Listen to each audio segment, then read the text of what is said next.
coming when there's going to be a plague of locusts, and all that the caterpillar left, the palmer worm is going to eat. Hello. And when he gets through with naming the different kinds of all devouring insects, God says, I'm going to even destroy not only the field and the crop in the field, but the seed in the barn for future plants. God said, that's going to be a judgment against my people for sin. But he goes on and tells them what they need to do. He lets them know that you can come before me in repentance. You can come before me, hallelujah. And God said, not only will I forgive your sin, but I will restore the years that the locusts have eaten. Everything that you had that the enemy devoured, everything that was going well in your life and looked like Satan stripped you of it, the Lord said, I will restore. Now, I know a lot of times in the natural, he doesn't totally restore. Here you had a marriage and the thing was so bad that the two of you had to separate. God may not give you back that husband, may not give you back that wife. In fact, that person that you were with may be dead and in their grave. Or they may be now reunited to somebody else. And I never did understand how some folk had that teaching that if you'd ever been married and got a divorce, and if you don't get saved, you got to go back and get your same husband or same wife. And what you going to do when that new spouse is sitting at the door with a shotgun? And I know we got folk that's hung up on all kind of crazy doctrines because you let everybody teach you. I don't want to get into that. But what God is saying here, he may not give you back the same physical personality, will not give you back that child that died prematurely. But what he's saying is, I will give to you back that sense of family harmony, back that kind of unity.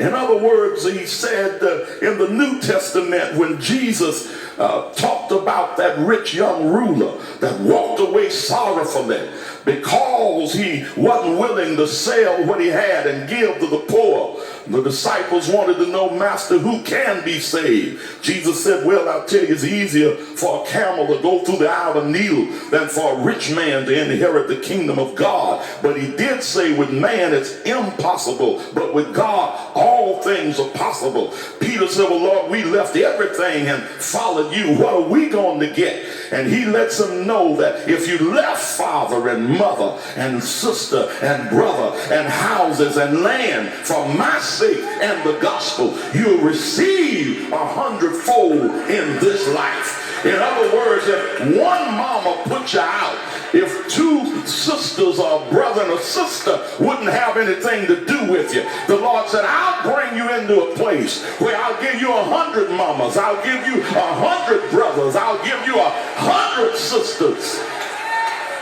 In other words, wherever there is an emptiness, he said, I'll give you what's necessary to fill up the emptiness. I'll restore to you the years that the locusts have eaten. I wish you'd tell somebody, this is your year of restoration. And turn to somebody else and tell them, Happy New Year. Oh, hallelujah. Let me close here.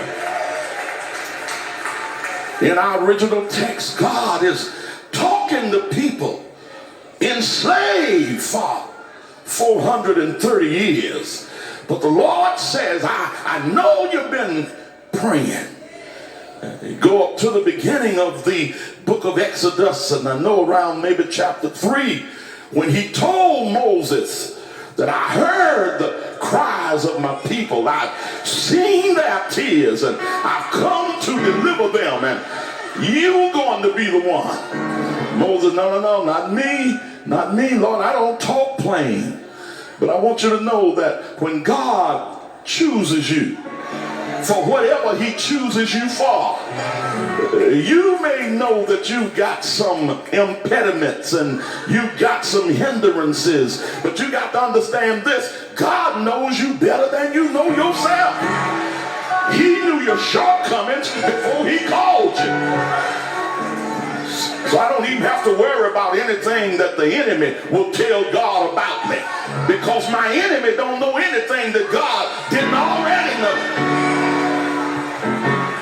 So they think I have missed it, but I've seen their tears. I've heard their cries, and I've come to deliver them. And I want you to go back and tell Pharaoh, let my people go. And finally, after he struggled with Pharaoh and struggled with his own people, and God sent a number of plagues upon Egypt to prove that he was God above the gods of Egypt, finally he says to Moses, the time is near.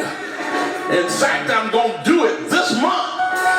I'm going to do it 14 days from now. First of all, I want you to know this is the beginning of months. This is a brand new year.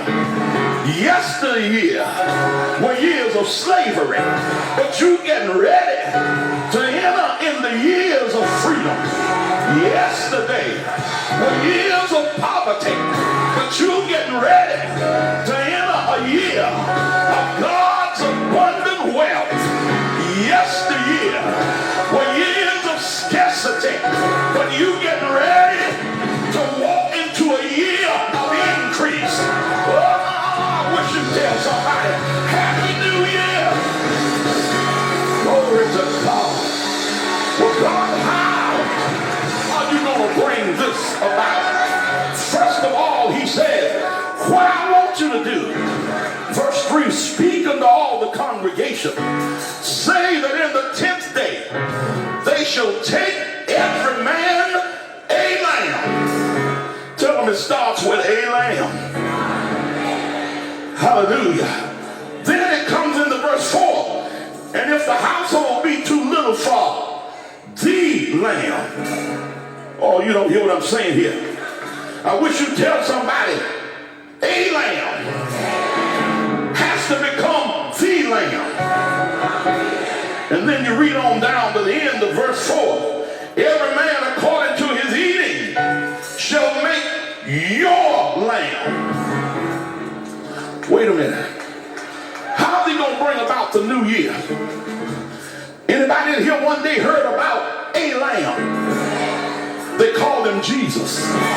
Well, I read about Plato and Socrates and Aristotle, the Greek philosophers. Then I read up on Buddha, and I read up on Confucius, and read up on Jesus, and read up on Muhammad. And when I read about all of them, he was just a lamb. But the more I read about him, the more I found out there was none like him. And a lamb became the lamb. And the more that I saw what he could do and what he could be in my life, the lamb became my lamb.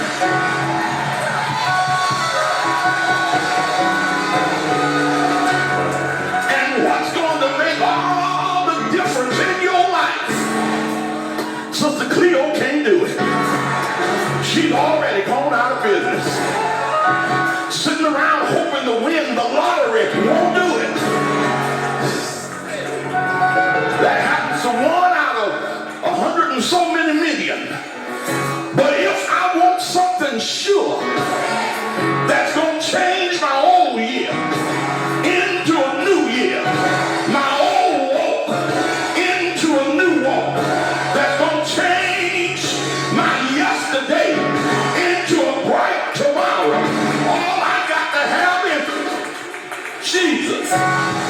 Because Paul says, my God shall supply